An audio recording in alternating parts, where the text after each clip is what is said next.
I'll start with the. Okay. Good morning. I can start with the presentation that I gave to the select board at the end of February, so I can share my screen. Just bear with me. Zoom is just not my, in a minute.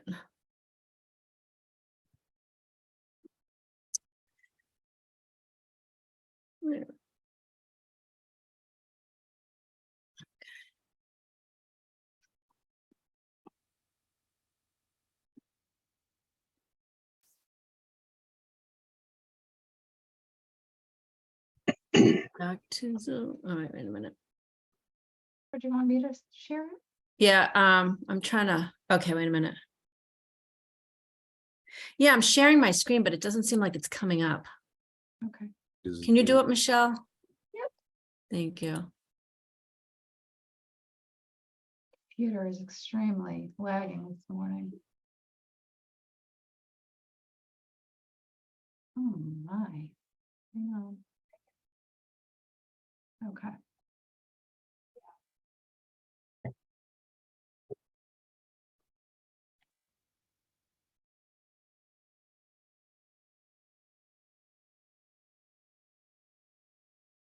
There we go. Thank you, Michelle. So this is the presentation that I gave to the select board on February 28th regarding long-term financial planning. Next slide. Thank you. So the points of discussion as we, there's a lot that Cohasset needs to do with long-term financial planning. We really wanted to, get something into place. And so one of the first things you would do is look at your financial policies. And that's something I've been looking at and reading. And it just takes a little time for me to come up with some really solid recommendations for your financial policies. So we have been looking at that. We've been looking at funding mechanisms for long-term reoccurring capital, roads and sidewalks.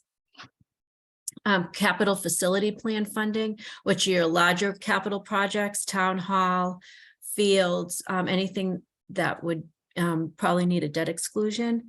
You also are looking at, managing your debt. I haven't really seen a lot of debt management outside the levy. So we want to really get something in place where you'll be able to manage, set some debt and then manage it in the future. So it would be the least impact on the community and the tax rate and your average tax bill. We've also been looking at benchmarking with other communities. Cohasset is a very small community, so it's not a wide tax base and it has a large income and valuation. So we have benchmarked with some other communities, but not a lot. It's really a difficult community to benchmark with. And we've also been looking a little bit at your operating budget demands, your fixed cost increases, and your inflationary demands. Next slide. And it's not, like I said, it's an ongoing project to review your current policies and make recommendations and changes. So one funding mechanism that we've been looking at for long-term reoccurring and varying capital is a special purpose stabilization fund. So this was enacted by the legislature a few years ago, and Cohasset does have stabilization funds. They have a capital stabilization fund. They also have one for water and sewer. You have a general stabilization fund, which is really your savings account. This special purpose would be actually for a special purpose, say for roads and sidewalks. And the way that the special stabilization fund works is you would go to town meeting with an amount, and I'm just going to use an arbitrary amount. We know that they've been putting a number into the capital facility, into the capital plan of about $1 million a year. So you would vote $1 million a year, well, you'd recommend it to town meeting. Town meeting would say yes, hopefully, and then it would go to the ballot. And if it passes at the ballot, you can vote that every year, and you can compound that every year. So the next year it would be 100,000 times 2.5%, and then times 2.5%. But the beauty about this stabilization fund is it has a little bit more local control. So every year after the first year, the select board can set the amount that will go into the capital stabilization fund. So for instance, you're in year 3. and you don't need the $1 million every year. You could decrease that amount. Now, once you decrease that amount, that becomes your new ceiling. You can't go over that in the next year. So let me give you an example. The funds can be placed in the stabilization fund. It earns interest. In stabilization funds, I think we don't talk about this enough, but this is invested in the long term. So you can, it's still very, very conservative, but our general fund money is invested in banks. It has to be liquid so we can get it at any time so we can pay our warrants. But with stabilization funds, they're, invested for the long term. So they gain good market value in a good market. This hasn't been a great market, but for the most part, you'll definitely see a return on your investment that's larger, a lot larger than you would in your general fund. So the funds can be placed in the stabilization fund, earn interest, and not be appropriated until they're ready to spend. So the way this would work is the select board, after the first year, the select board would set an amount that would be transferred into the stabilization fund. That goes into the special purpose stabilization fund, but we wouldn't spend the money because it has to be appropriated out of the special stabilization fund by town meeting. And that's a 2/3 vote. So it doesn't have to be done every year. It can be done in November, it could be done in April or May when you have your town meeting. And so there is some flexibility there. It's not a good fit for large long-term capital projects requiring funding up front. If you're going to build a building, you need those funds, within a couple of years. So usually you would defer to borrowing. And like I said, year one, the votes at the ballot and town meeting to raise for sidewalks and roads. You vote for the select board. We're using an example here of 200,000. Then the next year it could be 205,000. And then town meeting can vote that from the special stabilization fund. And then say the board wanted to decrease that to 50,000, they can do that. And but they can't go, the next year they can't go back up to 200,000. Next slide, please. So your capital facility projects, so that's one funding mechanism that gives you some flexibility. And with your capital facility projects, and I'm just going to use town hall as an example, because that looks like it's ready to go, right? We have an amount of money that we're looking to move to town meeting, possibly. So that really would be a debt exclusion. You want to, one of the things I'm looking at is reviewing our debt policy. So with town hall, it would be a debt exclusion, which would be raised over 2.5%. And so one of the ways that you want to manage your debt. So right now, as I look at Cohasset, you have 800,000 in excluded debt, and that's for an older school project. So FY24 is going to be the last payment. And so then essentially the taxes will go down by the 800,000, and that's spread over, the Cohasset community. So they would go down. So what we want to do is we want to take advantage of that debt drop off, if you will. So we want to continue to pay the 800,000 so the community and the taxpayers won't feel a bump. So in FY25, we want to, replace that 800,000, and we probably would need to go higher and increase a new ceiling, and then start planning projects as the debt drops off in the future. One of the ways also that we can do this, one of the things I do want to talk about with capital projects is, for example, if you go in with a debt exclusion into May to town meeting, and then it goes to the ballot and it passes, all that we have is the authority to borrow money. It doesn't mean that we're paying it back right away. So we won't borrow money until we need it, until we start building. And I wouldn't borrow the money all at once either, because you have to spend it within a certain time, because you can't earn more interest more than what you're paying, which is called arbitrage. So that's a whole management thing. So we get the authority to borrow. Until we start paying back like principal and interest, that won't hit the tax levy. So the special purpose stabilization fund might be a great way to supplant that 800,000 in FY25. So I just throwing that out there. If town hall does pass, we would probably borrow money right away. And even if we borrow money in FY24, we're not going to start paying it back until FY25. We probably won't be paying back principal and interest in FY25 because we would issue a short-term note and not a long-term note until we see the interest rates go down a little bit, stabilize, and plus we want to be at least halfway through the project before we bond that money. Jennifer, Diane has a question. Oh, sure. I'm sorry. Hi, Diane. Hi, sorry about that. Just going back to the special stabilization fund, just for understanding of how that money gets funded. So would that be something over the levy, or would that money, is that why it needs to go to the ballot? Yeah, it would be over 2.5%.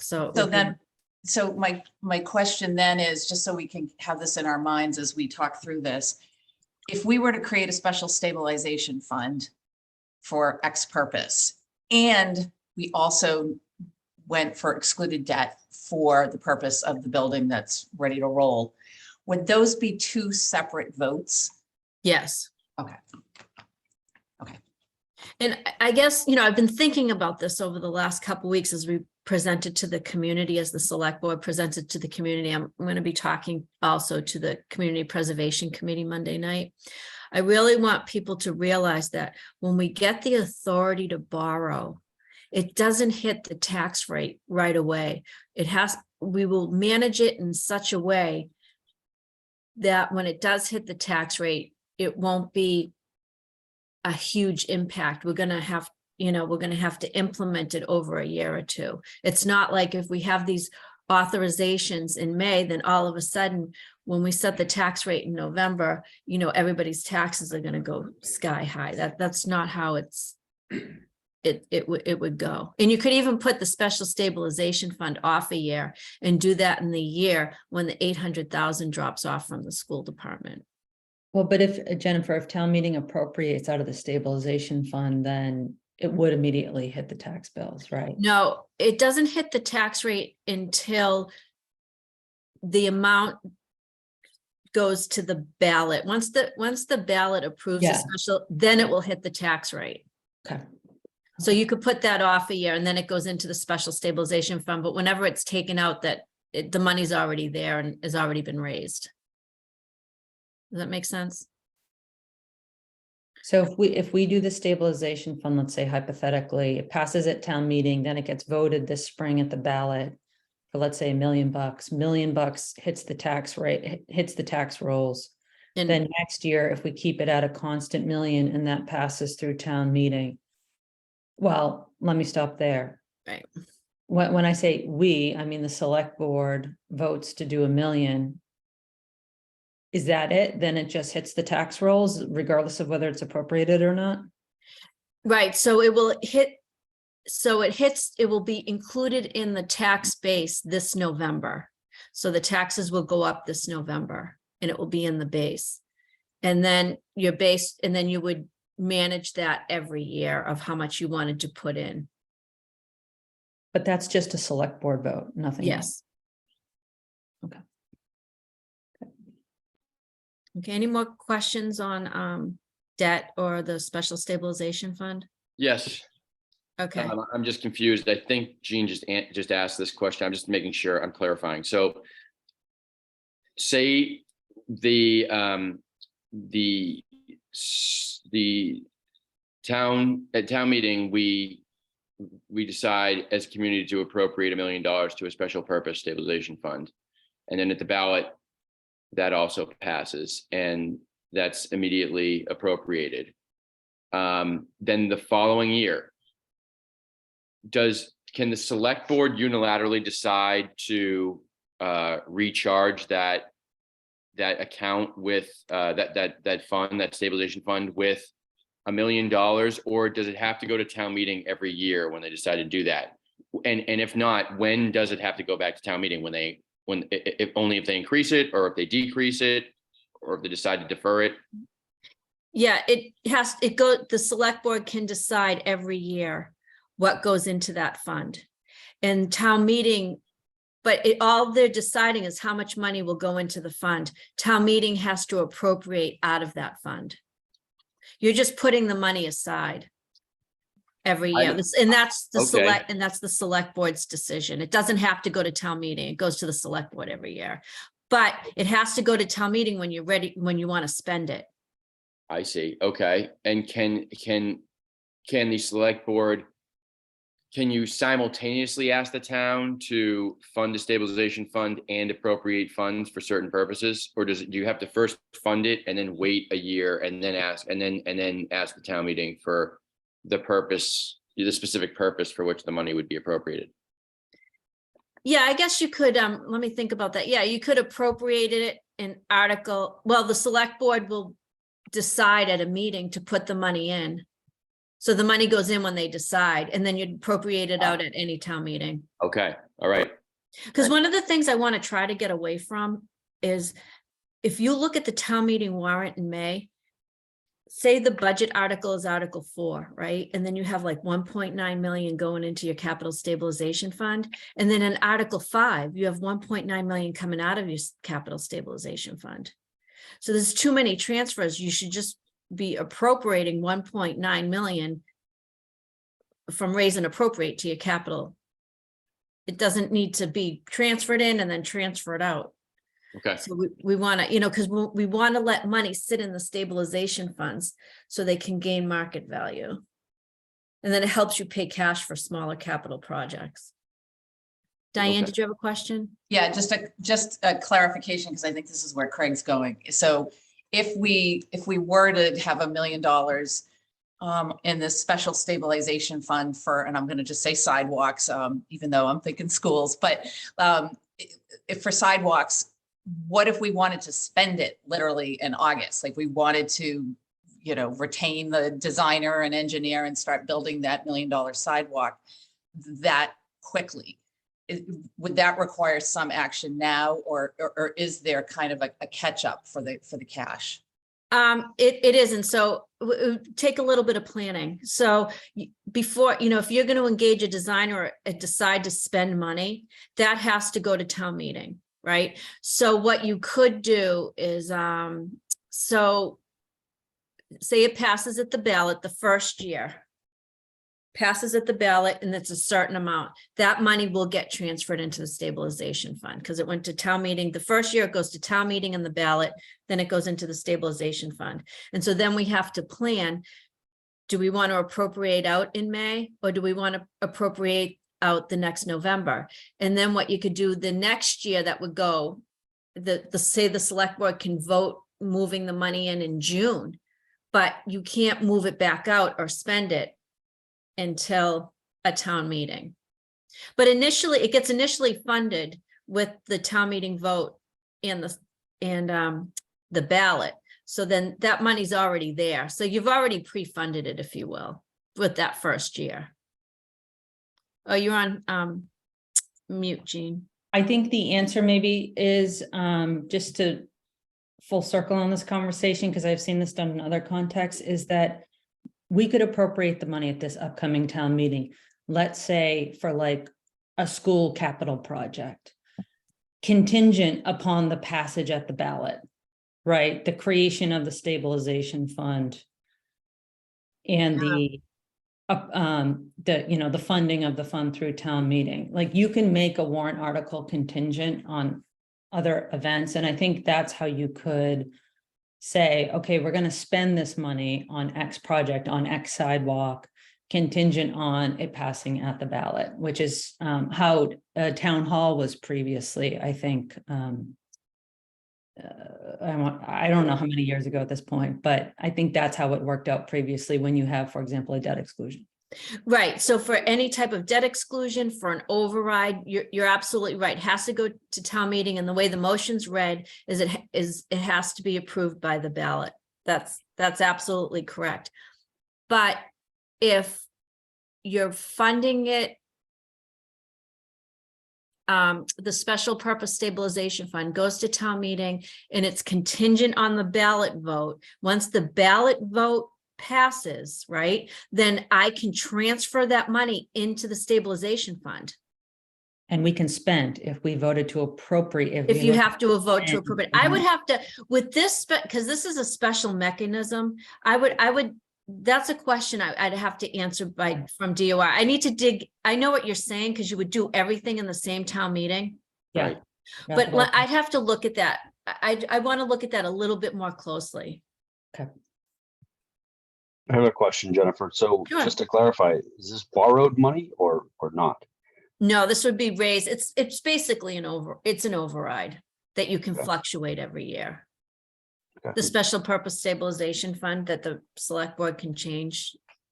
So once it's created, we can fund it with whatever amount is voted upon.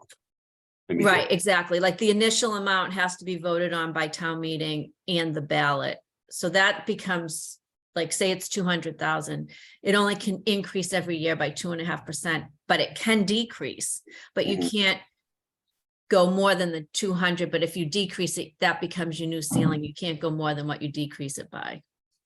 Okay. And that's what gives you the flexibility with the tax levy. So say you have a lot of all right, and you know, not to get into the weeds, and I know this gets confusing. So what I like about this is the flexibility. So if you're managing a long-term capital project and say, you know, that debt starts dropping off, or you're managing your debt, you have this override that you can manage, that can kind of fill in the gaps, if you will. Or if you feel, or if you're looking at a major capital project and the taxes are going up, because you always want to manage your tax levy. And if the taxes are going up more than what you said that they would, you can always decrease this amount going into the capital stabilization fund to kind of, you know, steady the levy. Another mechanism too that I haven't really talked about, but I've used it in the past, is a capital exclusion. So say you have 1 year that you don't have principal and interest and your debt drops off, and it would be a decrease in the tax rate, but you have a project you want to do, you could always do a capital exclusion in 1 year. And I'll get to the graph in a minute, and it kind of shows you what I'm talking about. Or can I just for me being, slow to understand this stuff, it sounds like that this is a two-step process. The first step, we create the stabilization fund and then we fund it. But then if we want to spend that money, even though we've got it in a stabilization fund for this purpose, we still have to go back to town to spend that money. Unless we do, as Gene said, and do both those votes at the same time. But in any event, it's a two-step process. Am I understanding that right? Yeah, it's a town meeting vote to get that money out of the fund, no It's a matter town- what, whether town it's in the meeting- same town meeting or a future town meeting, It's yes. a town meeting vote to get the money into the fund, and then it's a town meeting vote to get the money out of the fund. There's only That's good. one vote of town meeting to get the money into the fund, and that's the initial override vote. The subsequent years, it's a vote of the select board. But Okay. every time you want to spend from that fund is a town meeting vote, and it's 2/3, by the way. It's a 2/3 town meeting vote. So this lives on that distinction between an override and excluded debt, where excluded debt eventually goes away. This goes into the tax base forever, provided town meeting doesn't repeal it, right? It's always, Well- it's authorized once and it stays above the Prop 2.5 limit because it's been authorized as an override. Yeah, but the select board could make it go away and vote zero. I understand that.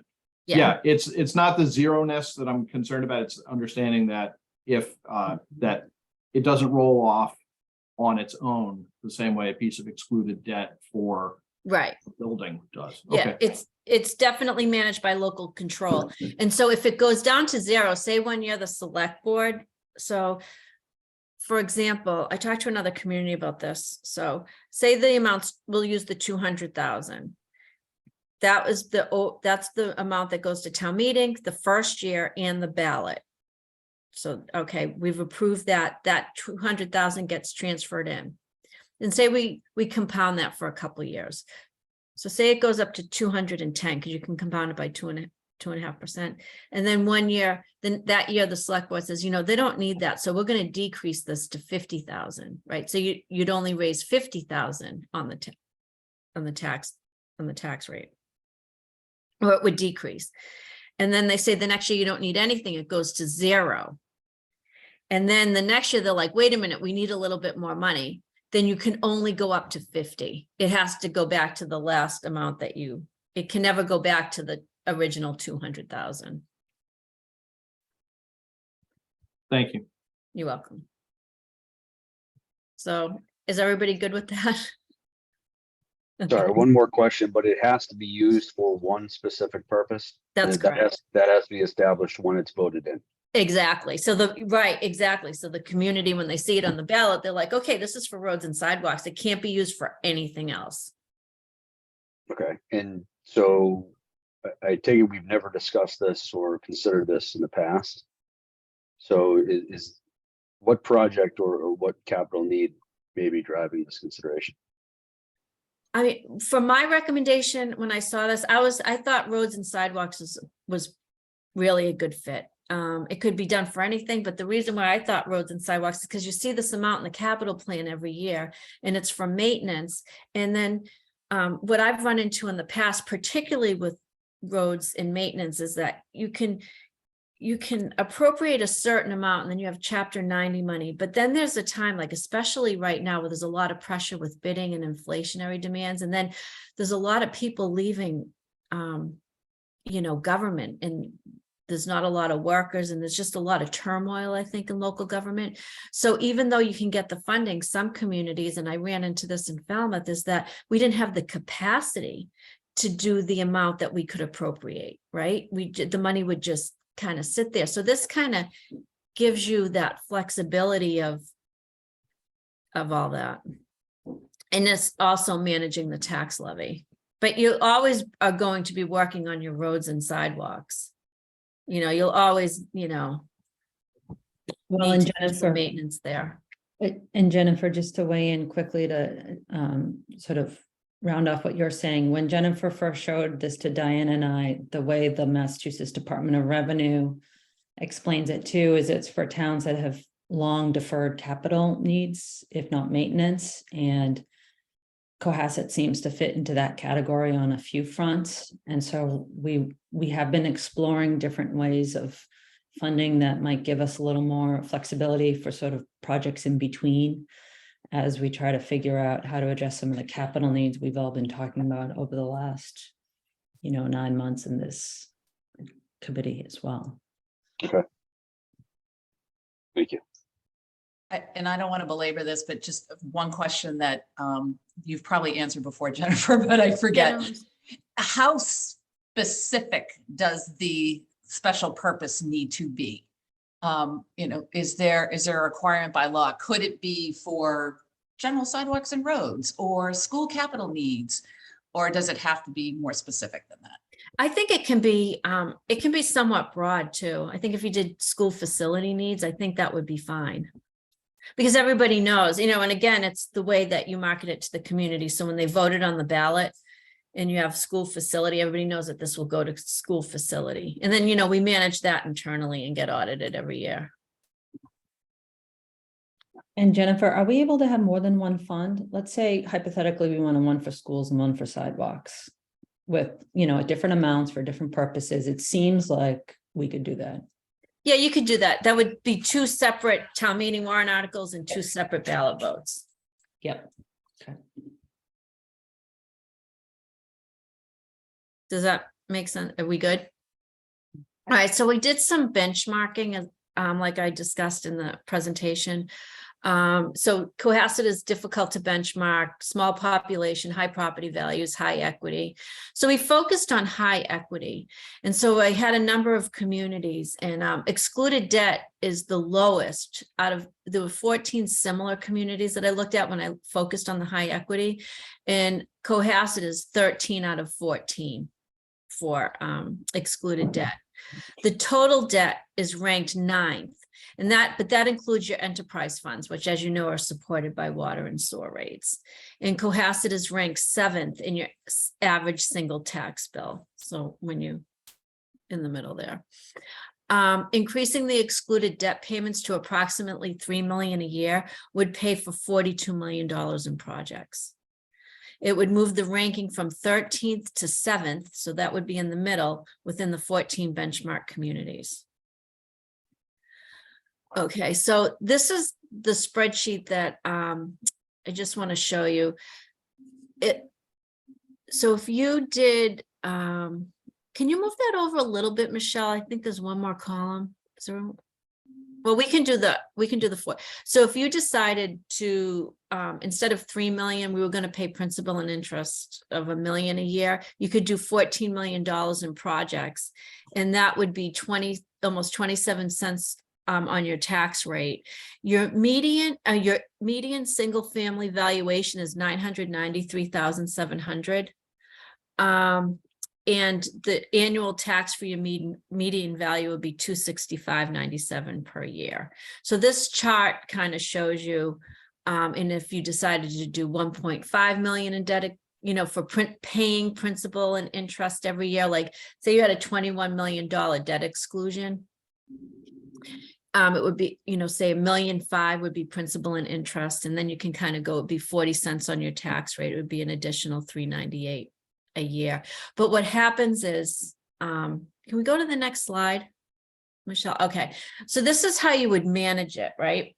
So right now, the black bars, that's your existing debt. This is your debt exclusion. So this is being raised over the 2.5% levy capacity. Say you went up to a little bit over 3 million. So what I did was, like, I have an amount in there for town hall, a public safety facility, and some miscellaneous.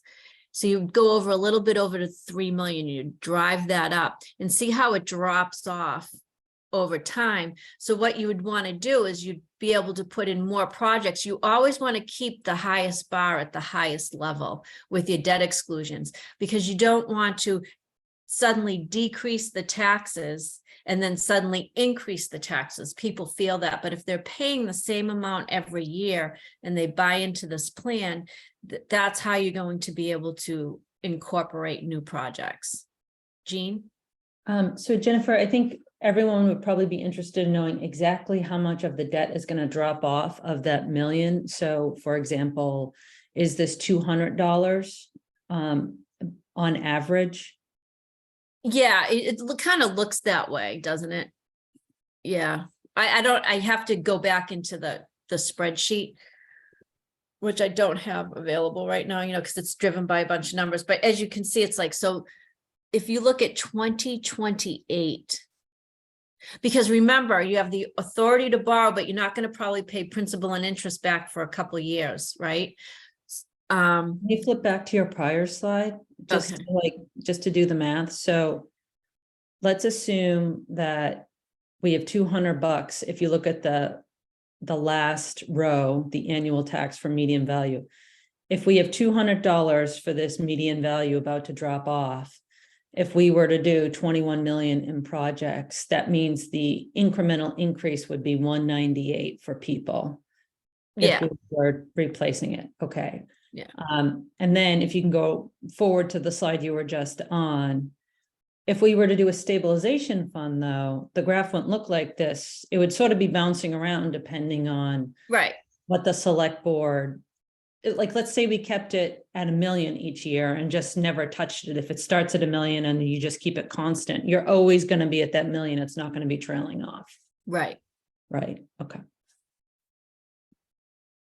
Does anybody have any questions about this? Okay. So we've done looked at the very minimally the operating budget. I've spent a lot of time on capital. We want to look at a comprehensive 5-year projection, really jump into really what's going to be pushing the levy.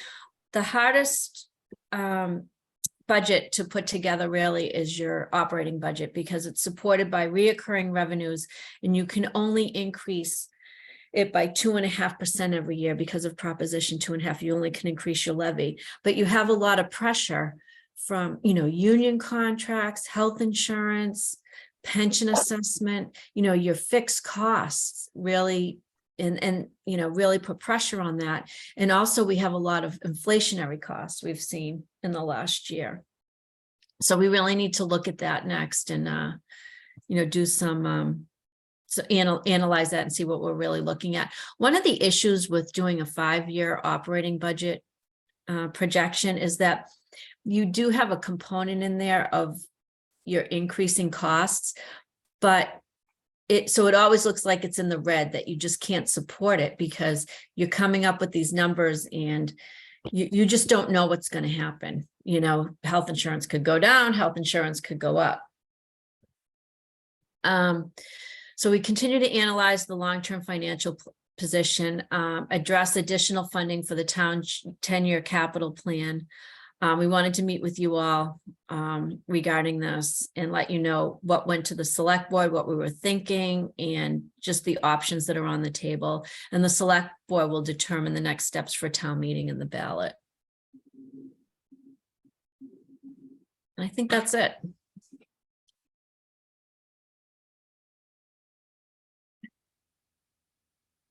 So if I'm summarizing correctly, Jennifer, what we're learning is, or what we're meant to learn from this is that there is a vehicle, this stabilization fund that would allow for the town to in some way smooth out changes in its tax levy by pre-funding projects.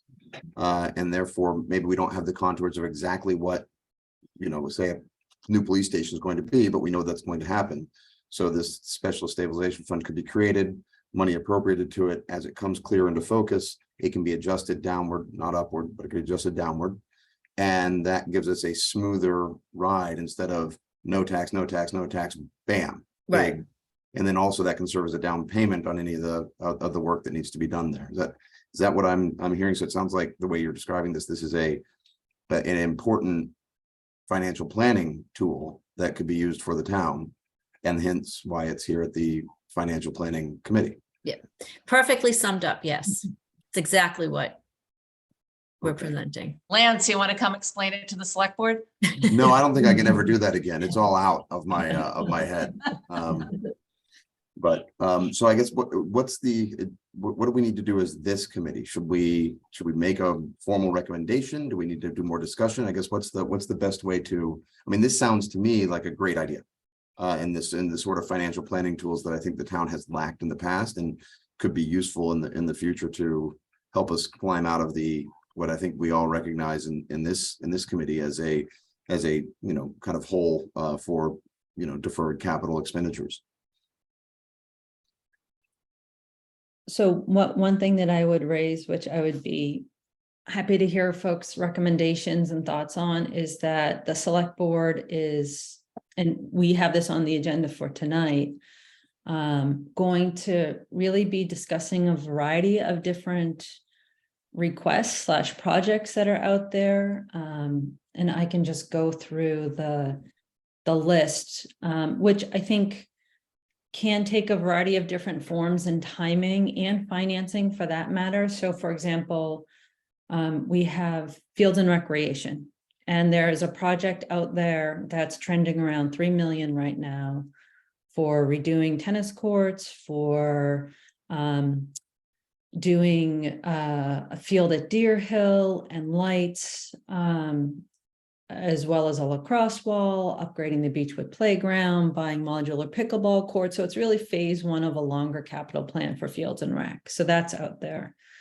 There's also, I think, a need with respect to schools with school capital. We know that the facilities committee has recommended a feasibility study. We also know that they've provided to us a 10-year list of different capital needs that are out there, some of which are on the 10-year capital plan that the town previously had, like roofs, some of which are not.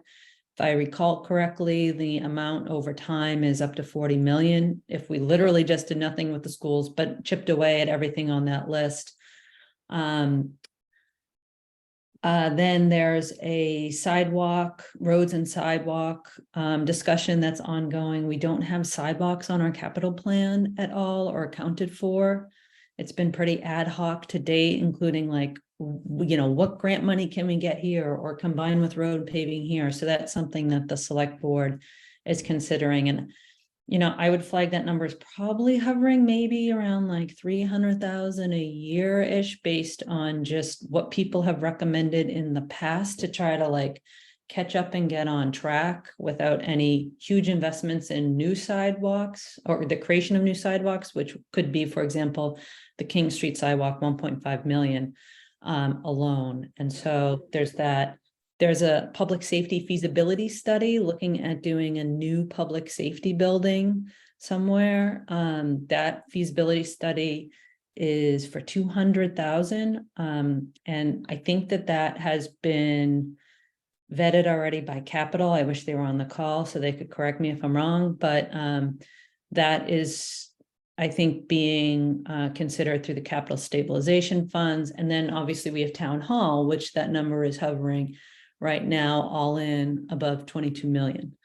As a project that's out there that the select board has to consider. And I know that there's, different views on town hall as well. I watched the capital meeting and they brought up a bunch of issues surrounding that, including the timing of the market and some of the costs that were loaded into that project. And also the overall other requests of the town and whether there was sort of appropriate socialization with the residents, that there was a whole bunch of projects also lingering out there that very well may factor into how we pay for what. So that's the big picture that we're grappling with. That obviously relates to financial planning and how we proceed, but I wanted to sort of set that out there to say, hey, here's everything that's sort of boiling and bubbling up. Do people have thoughts on how we might want to proceed here with respect to all these various needs, including whether we think it's ready right now, given where we are in this financial planning, where there's obviously still work to be done, but we obviously have needs that are very present too. So, Jean, just to make sure I got the list right. So Yeah. tonight there's a select board meeting to consider these needs. I didn't hear you say anything about the schools or the feasibility study, but that's also a number that goes into some of these longer term things. But did I hear you say $40 million for just roofs? Is that? No. So I did mention the schools earlier. I mentioned that this would potentially be like a school capital stabilization fund that we could do, which could, in theory, encompass a feasibility study. It could encompass capital improvements that were on the Excel chart that Jason Earls showed us, Lance, that if you added up all of the amounts over time on that Excel chart, I thought it added up to about 40 million in needs over 10 years. Yes. Okay. So that's what I was, and not just the roofs, but everything. That's why I thought you were in, but Yeah. I thought I heard that it was just roofs. But I mean, what I'm hearing, just kind of summing this up, if you add in that 40 million, town hall 22 million, 3 million for fields and rec, another $500,000 for sidewalks and a public safety thing, and the public safety thing then turns into millions of dollars because you don't do a feasibility study unless you have a need to invest more money. So we're talking about well into the dozens of millions of dollars. Yeah. And so I guess, sitting here as a member of the Cohasset Financial Planning Committee, I am concerned that, and you alluded to this, that we're not going to be able to have a full picture of all these needs for town to really understand what the longer term picture is. And so is there a potential that the select board will act on any of these needs at this meeting or even in this cycle? Because I think we've got work to do to help the town prioritize and understand the whole long-term financial picture. And I'd worry about any of these, and we talked about this at the very beginning, any of these projects becoming a first mover and therefore prohibiting us from getting any of the later projects. Well, there's always a potential that the select board does something. That said, I think, and Diane certainly weigh in, that the select board is also inviting feedback, including from this committee. And I think that, and I will just share my personal view, one thing that I would like to do or prepare in this cycle is at a minimum, try to capture the debt exclusion roll-off so that we begin saving money in advance for some of these known needs. At a minimum, I think we should absolutely be doing that, which is why I like the idea of the stabilization fund or many funds that try to encompass this. But Diane, I don't know if you have thoughts you want to add in on that point. Yeah, I mean, I agree with that. I think that the special stabilization fund is a mechanism to start doing that and to kind of backfill what the debt roll-off is going to be over the next couple of years. Question is, what is that special stabilization going to be directed to? Similarly, I think we have to have honest conversations as a community and as a select board, because we have a warrant that's due in 3 weeks about the town hall project, which frankly, if anybody that's heard me go on and on about this, has been lingering for 15 years as a priority. And if we don't take action on it, and I think the only way to take action on it is through a debt exclusion, we're going to be coming in the fall for millions of dollars in absolutely needed deferred maintenance. We have an elevator that doesn't work. So there's a lot of things, like, to me, that conversation has to be, the town hall has to be a prioritized conversation, because we keep going back and forth. And I think it's going to be a model for how we address serious capital needs in our buildings going forward. We can always rewrite it. Oh, well, I don't like I think we've been doing that for 15 years on a building that's about to fall apart. And we've also made some commitments generally to start addressing the field capacity issues in town. And so there's, in my mind, a lot of this is a priority. Obviously, it's not all going to get funded. And we have to present to the community the best funding mechanisms to start ticking this stuff off with the least impact on people's taxes. So challenging conversation. Yeah. And frankly, up against the wall in terms of timing. And this has happened. This happens all the time, and not through anybody's fault. It's just kind of the nature of this business that we're in. So, if I could just step in for just a second, Lance. So I've been watching this for. I've had a front row seat and been right in the middle of these conversations for almost a decade now. And one of the questions is, when is the right time, right? So there's never going to be a perfect time. And I mean, even if everyone was just getting giant tax refund checks, they're not going to want to give it back to the government, right? So one of the questions is, how much time, when is the moment? And I think that's part of the conversation for the select board tonight, because any more deferral, the town hall project is just an example. I'm just using this because it was going in during the recession, or pre-recession, the Great Recession. Then it stopped from that. Then it was going again. It stopped from that. And by the way, it's the same kind of conversations that have happened with Public Works and the police. The police, they've been having a conversation about police and fire for 50 years about putting something on 3A, literally.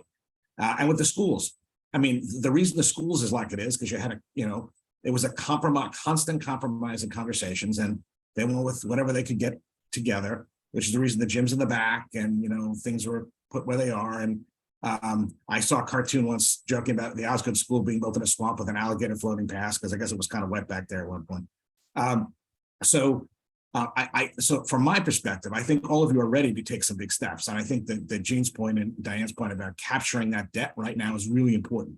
That was part of the pitch the talent committee made 5 years ago, and it was ignored. So we've actually lost a lot of debt capacity because of that, right? If the town had jumped back then, the number would have been higher and you would have been able to do more. If you let it go this time, you are going to be raising people's taxes a couple $100 right off the bat. They're going to see their taxes go down. They're going to see their taxes go back up.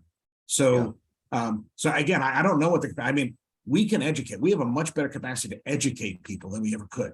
Now, I can't sell them on a debt exclusion. That's all of you. You have to do that yourselves.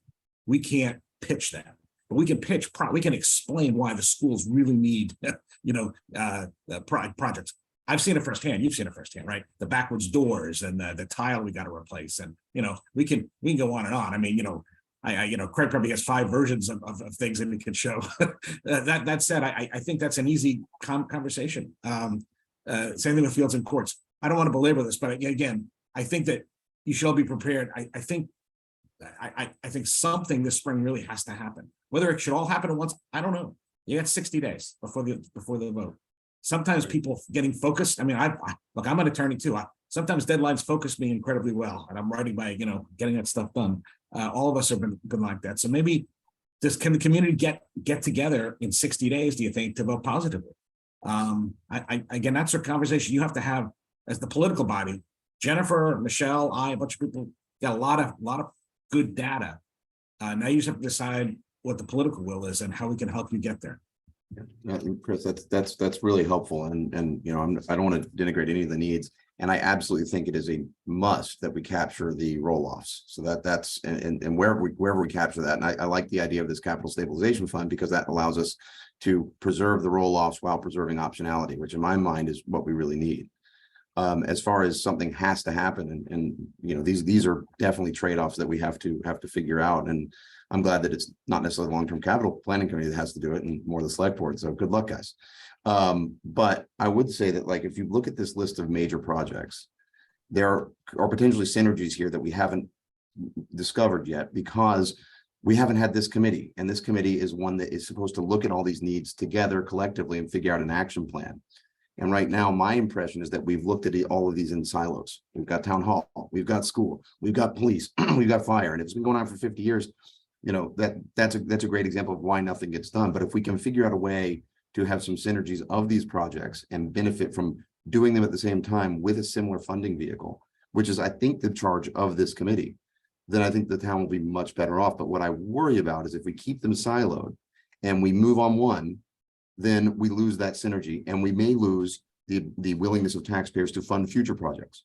So I don't want to pit them against each other. I think this is a package we need for a full town improvement plan. And I think that's what this needs. And I honestly, I'm like, if we're talking about a period of a few months, maybe a year to get the right plan in place, I think it's worthwhile. But that's my perspective. I think that's a good point, Lance, that this should be bundled together as one large multi-year capital improvement plan. I mean, there has been the idea floating around about the town acquiring the old Colony Square building. Whether or not that's the appropriate approach or not, it does lend itself to what you're saying is, let's look at these all as one project and multiple needs that we can do through one funding vehicle or one major initiative. So maybe that's how it needs to be approached, but we do need to do something. So why should any project require 15 years of discussion and debate and then nothing get done? So deadlines work. We should work towards a deadline and hold all committees in the community accountable for making decisions and prioritizing. But in terms of deferred maintenance, I keep hearing that word. We're talking about schools falling apart, the town hall falling apart, and deferred maintenance should never be allowed, regardless of the circumstance. Regardless of this, or if there's a discussion of whether or not we're going to build a new building or tear it down or renovate it, maintenance has to be done. We have to maintain the buildings regardless. So we should never allow, you know, a possible new building to be an excuse for deferred maintenance. And I'll just voice my opinion that I think the public safety building is amongst the highest priorities that needs to happen immediately. I did not know that there was discussion of a feasibility study, so I'd love to learn more about that.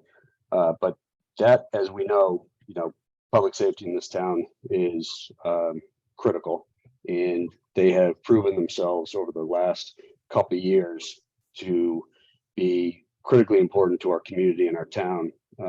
They should have the most state-of-the-art facilities and the best that we can provide as a town, and that will take time.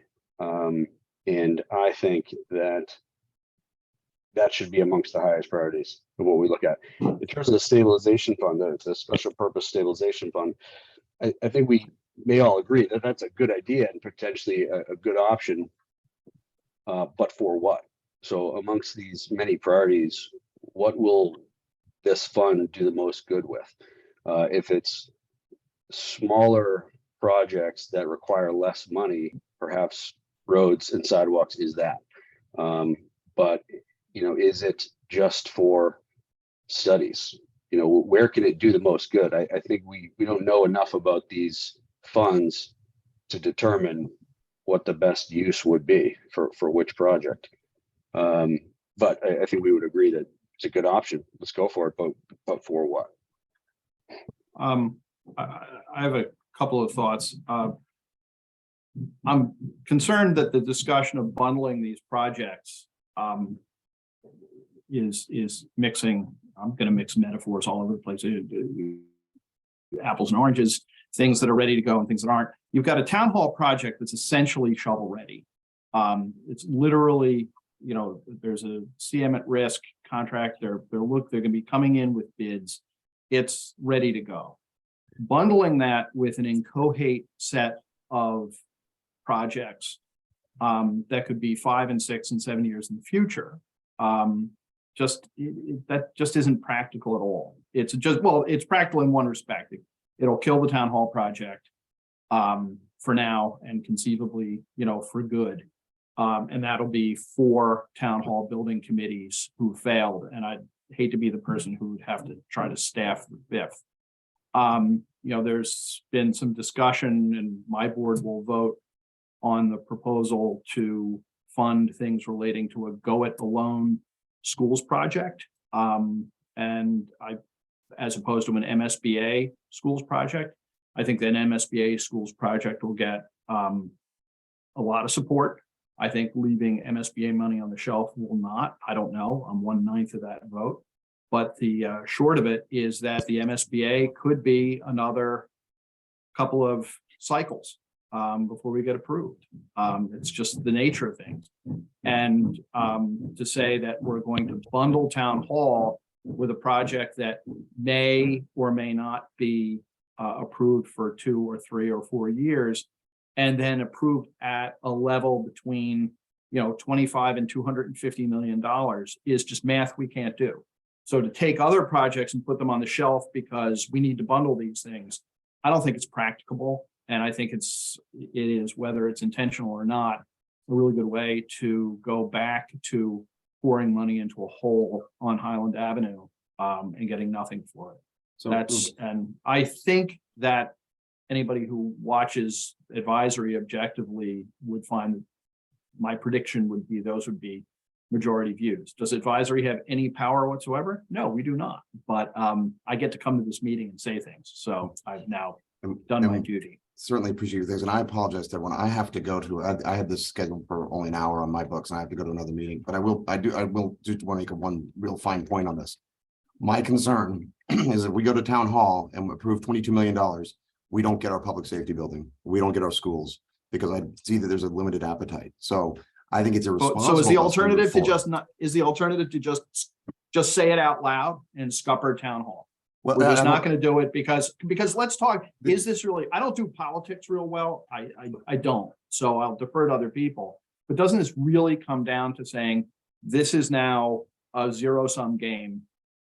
I don't. Projects. And I'm going to kill your project because I want mine. I don't. But I don't want. We need a new town hall. I don't want to kill town hall. But what I do is I want to fund it responsibly, and I want people to understand that they may have, like Chris as an example, really wants the sorry, Chris, to pick on you, but public safety, very important. He as a voter may think that's more important than town hall, but right now he doesn't have that option. And we just learned about the feasibility study, or at least I did today, that the average voter is not going to know that. So we either need to make sure we have a full list of everything that's on that warrant if we're going to have a $22 million expenditure, or we need to make it a big package. But the goal of the charge of this committee is to make sure that everybody knows what's coming down the pike, and we have a lot. And if we front run, my concern is that people are not going to be able to fund the things that we might need to fund. So I unfortunately I have to leave on that note. I mean, and Rob, I very much appreciate your views. I'm not saying that anything's right or wrong or any project's better than the other, but I just, from a responsible planning perspective, I think we have to think about all the needs we have and make sure they all get a fair shake. Can I just jump in for a second? Let's go. For logistics? I just want to, because I've been doing this for a while and I've actually project managed and had a lot to do with financing major capital projects in the past. One of the issues with bundling in future is that you need to have a good solid cost estimate before you go to town meeting, right? So with town hall, you have a good solid cost estimate. Now I know Cohasset actually has taken it a step further and has gone out to bid before they go to town meeting and ask for the funds. I haven't really done that because I think you get more competitive bids once it's funded. If you're bidding before it's funded, I don't know if the bids are so competitive at times. I've just run into that. So when you're looking at a long-term financial plan, we can put that into the plan for the future and come up with like an arbitrary number. But when you actually go to town meeting, you really need to have like a designer, an engineer. You need a professional. If you're not going to have bids, you need a professional cost estimate, because the last thing you want to do is go to town meeting with all these projects and you can't fund half of them because you didn't have a good cost estimate. And plus, and you have to look at capacity too.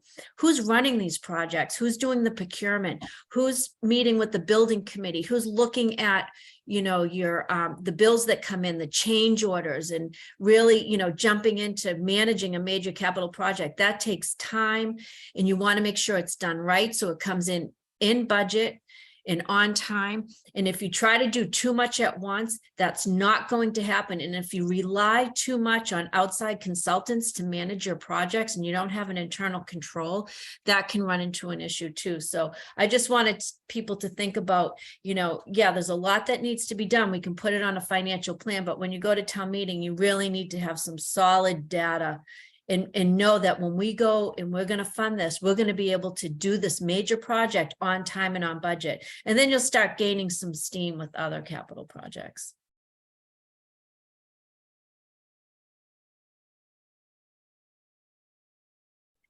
So do we want to end the meeting, or? I see Mike Dick is in the audience. I think we should promote him. So, 'cause- Jean, I tried to promote him. He's asked 3 questions that I hear. If someone wants to read them, I'm happy to read them off. Oh, Why don't you read them, Michelle? Okay. So he's asking how much tax increase will be accepted to the voting public. We must set an acceptable tax increase proposal and prioritize the projects that can be afforded. And I think sending him the presentation that Jennifer made in the beginning may answer some of those questions. And then what impact will federal PFAS standards have on Cohasset's water department's 5-year plan? Citizens are both taxpayers and ratepayers.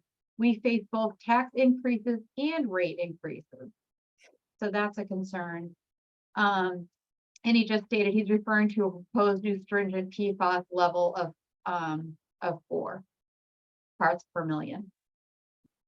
I'll speak to the water department. So we have a lot of work underway currently to analyze and study our plant and our treatment process in light of the new restrictions or compliance standards for PFAS levels. It is extremely challenging. There are stringent compliance standards that we must meet, and the water department is going to be undertaking several years in the future of upgrades to our treatment process, to our plant, in addition to what is needed for a distribution system.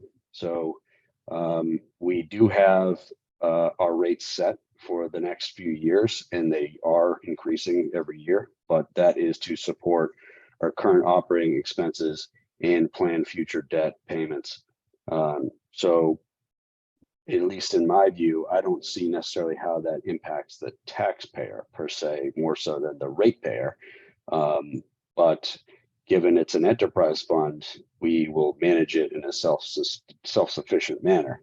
But that, as I get my hands around things, will require a lot of intensive work over the coming years with the select board and capital budget. And you, Jennifer, of course. We need to do some analysis on what debt levels we can support going forward. So that is very much in focus for the Water Commission.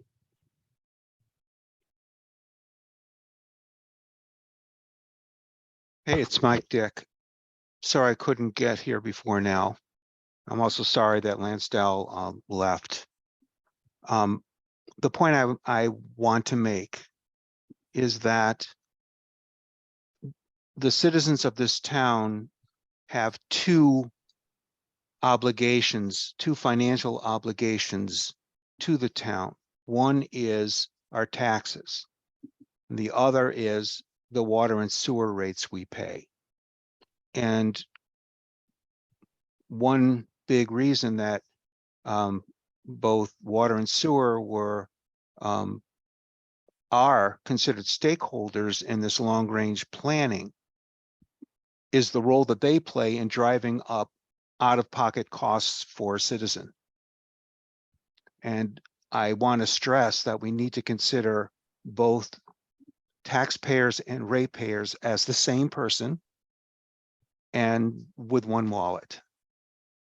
And then the other point I made in my question, and appreciate the chance just to say it on camera, is before we even consider when is the right time, which is a great question, but ahead of that is how much will a taxpayer agree to?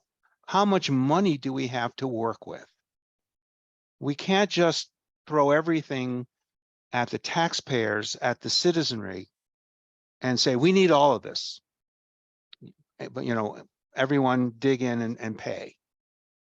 We have to understand and how we go about finding out how much people are willing to support. That, I think, is a very important pursuit, if not of this committee, then some Cohasset leadership, whether it's, and I've suggested this before, just as a layperson, a surveys, some way to assess how much is too much.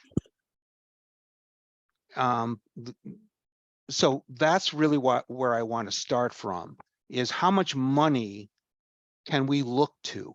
How much revenue, additional revenue, can we count on? And then we must prioritize projects, even if they are shovel ready. So that if public safety, which has been pushed down in priority for so many years, rises to the top in the estimation of this group, then maybe they get whatever facility,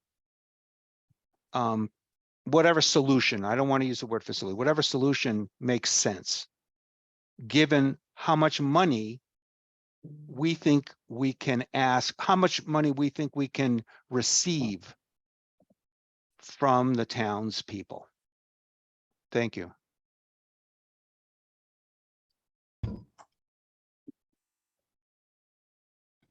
Just,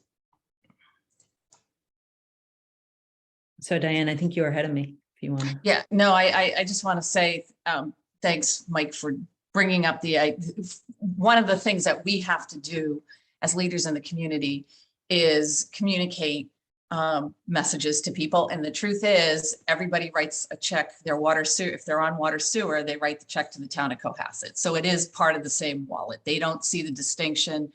So I think in terms of any kind of long range conversation, and that's why the representations on this committee, I wish Sewer were here as well, because there's a lot of that out there. But that's exactly the kind of thing we need to always keep in mind. To the, you know, one of the things I'm telling, I'm not going to be able to articulate my point of view with the need to actually get projects done. Town Hall, again, has had a committee, has had 4 different committees. They've had financial planning groups like this adjacent to them every step of the way. And we keep rewriting the rules. And that's the challenge in this, again, this business that we're in, where elected officials change and appointed people change. So the planning is key. I think you have to get to a point where when you have projects that are shovel ready, you got to put them before the voters. And that's the best way. As somebody that's in communications professionally, we can survey the heck, but the best way to survey people in terms of their willingness to spend money on projects that we have to make a case are critical and assure them that they've been planned properly. The best way to do that is to put it before the voters. And, we did that with Town Hall at that a few years ago. And one of the challenges there was the project was approved at town meeting and the funding source wasn't. So the goal then was to work on bettering the funding source, not ignoring the fact that there's a lot of other projects in town that need to happen. And I'm really glad that this committee has the juice to go forward and really talk about, the full complexion of what's ahead of us, because we do have to address that. But at some point, the only way to get to decisions is to put it before the voters. And, just to share my thoughts, I have been looking at the numbers. I've been looking, for example, at the DOR's numbers on Cohasset's tax base. For example, those at our median assessed value right now are paying $11,000 on average. And if we did 105 million of projects, let's say hypothetically, they pay an extra 2,000. So their taxes would go up by about 20%. But to Diane's point, I think it's really, and Mike, I completely hear where you're thinking about, like, well, what's the capacity of the taxpayer when you take into account water? I think the capacity candidly changes depending on the project. I think some people want some things, some people want others, and that's just hard to suss out. Maybe the only way to really truly suss it out is at the ballot, but I do feel strongly that the full picture should be before people, including what's out there hovering in the future. So they also know what's coming down the pike, so they can make an informed decision if we do move forward with certain projects and not others. From my perspective, I do have more generalized concerns about this market that we're in right now and whether we're at the height of the market. As we see over this last week, there's been a lot of movement with banks and interest rates, and things are starting to shudder. From my professional place where I sit as a regulator of banks, there's some crazy times, I think, that we're about to face, and I'm not sure where that lands us in terms of the prices that we're looking at and being given. And so that's something that's weighing in the back of my mind about how to make sure that we're not overpaying for certain things, whether it's fields or town hall. And if there's some sort of calibration we can build in there to make sure that, again, we're not paying at the height of the market, because I do think that that is a question that people are rightfully raising right now. But I also really want to capture that debt roll-off, and I also want to begin saving for all of these needs and getting out of this cycle of deferred maintenance and deferred decisions, and also saving money so we can make informed decisions about all of these projects, including for the voters. And so that's something that I'm grappling with in terms of, is there a way to creatively use these stabilization funds to begin saving some money, so that way, we can start really getting things more shovel ready and having more optionality, whether it's the schools or public safety, to just know what's realistically in front of us so we can make better, more informed decisions instead of just assuming that we're going in one direction or another with any of these projects. I think that's critically important in my mind. And I'd be willing to spend some money in order to make sure we get there. Because I do think that's part of the picture that we just don't have right now, which is making these discussions hard. So that's sort of where I sit. Are we all set? Do you think we have enough information to move forward? And I know Chris and Michelle have dropped off. They have another meeting. So Chris, I didn't know if you wanted to add something. I thought I saw your hand go up. I agree largely with what you said, Gene, in your last comments. Getting away from deferred decisions, I think there's an appetite amongst everybody for that. And as a community, we should look forward to these priorities being set, in order, most likely. They're all valid and viable and needed. And I think the comments and discussion about a bundled approach is just the interest of having a different approach. Let's start getting some of these things done. So what are the ways in which we can get them done? And to Diane's point about putting them on the ballot, maybe that'll be the true litmus test of whether or not we can do these things or there's an appetite for them. So there's just some comments, but the question I want to ask is, the objective tonight at the select board meeting on this agenda item is what? More discussion, or is the objective to actually prioritize and move forward on any of these 5 projects? I think the objective is to have literally the same discussion that we're having right now, to say, what do we want to do? Because the select board has to make decisions, and not doing anything is also a decision. And so I think if we're trending in that direction, we just need to be honest about it as well and have that public discussion, because we're the body elected to do this, and we should be accountable to the voters, for better or for worse, in terms of those decisions we make. And so it's, that sheet that I read, I think we'll go through the same and say, okay, here's what's before us. here's the discussion that happened at long-term financial planning this morning, and you all should attend if you want to, certainly, and weigh in. But we need to grapple through that and start to figure out the path that we want to proceed, I think, including warrant articles, because we have to make decisions on that. I mean, I think a lot of time and energy has been spent on the town hall project, and I think that, as Rob said, it's probably ripe for consideration by the community.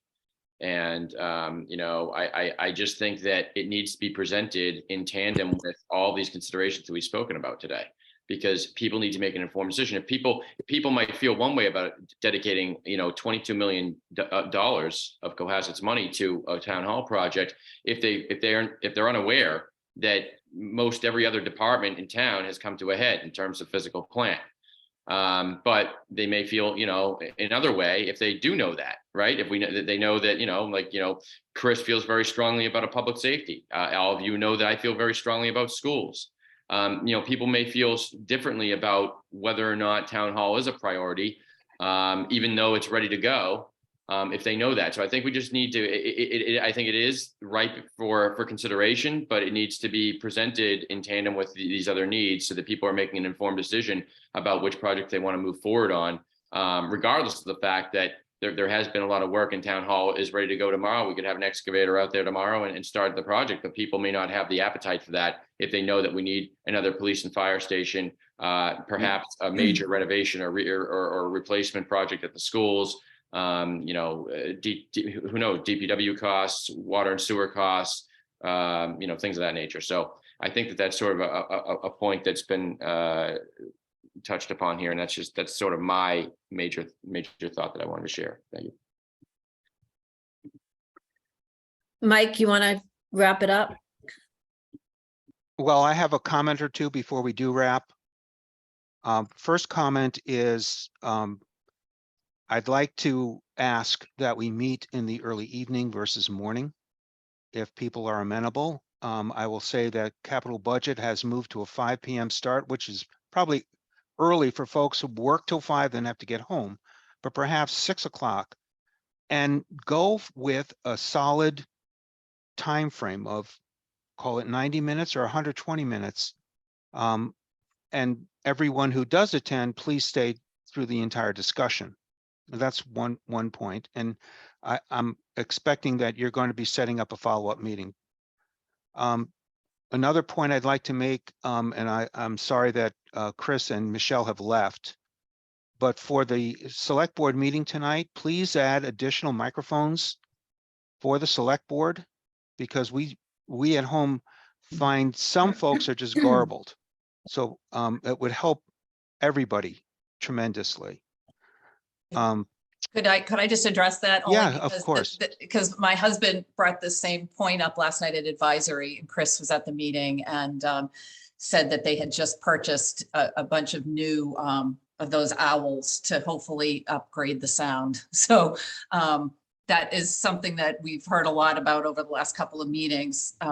Frankly, the in-person at the old town hall building is much more acoustically sufficient if you're in there, but for the recording public or the people that are getting it virtually, that's not the case. But there has been new equipment purchased that'll be launched tonight. So one more thing, Jennifer, on your statement on the median price point or median assessment, could you report out on the number of households that are above the median and below the median? Yeah, I don't know, that might be. I'm not asking you for an answer now, but No, I'm just saying that might be a lot of, I'll talk to Mary Quill about it and see if we can get that easy, but if it's a lot of work going through spreadsheets, I can't promise it, but I will talk to Mary Quill about it. okay. I think that would help us understand the financial impact and the numbers of people at the different price points, at the different tax rates, I should say. Well, median is in the middle. It's not Right. average. Right, but that, okay, very good. I'll just leave it at that. Thank you. Okay, that's everything I've got right now. Thanks. Okay, we all set? All right, well, I'll be at the select board meeting tonight. in case anybody has questions or just there to support or whatever, if I can help in any way, I'll be there. Thank you. You're welcome. And stay tuned, I guess. Thanks for everybody showing up and a lot of great questions, and thank you. Will there be a next meeting for this group? Mhm. And Okay. how far out would that be? I think we'll do it as soon as we can get a critical mass together again, Mike. So within a week, 2 weeks? Before town meeting, after Oh, town yeah. meeting? We've lost our quorum, I think, haven't we? Yeah, I think so. Yeah, I think, yeah, definitely before, I mean, it'd be great if we could have a few meetings before town meeting. We just have to. Very make good, sure we good. can have Thank you. everyone. Okay, thank you.